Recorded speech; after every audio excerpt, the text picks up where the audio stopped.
இரண்டாவது கட்டளை நபி ஸல்லல்லாஹு அலைஹி வஸல்லம் அவர்களுக்கு வஸ்தக்ஃபிர் லிதம்பிக வலில் முஃமினீன வல் முஃமினாத், உங்களுடைய பாவங்களுக்காக நீங்கள் அல்லாஹ்விடத்தில் பாவ மன்னிப்பை தேடுங்கள்.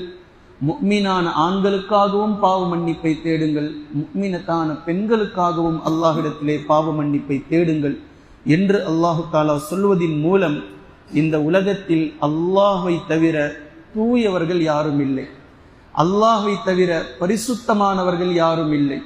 அல்லாஹ்வை தவிர குறையில்லாதவர்கள் யாரும் இல்லை, எல்லோரும் குறை உள்ளவர்கள் என்பதை அல்லாஹு தஆலா நபி ஸல்லல்லாஹு அலைஹி வஸல்லம் அவர்களை வைத்து ப்ரூஃப் செய்து விட்டார்.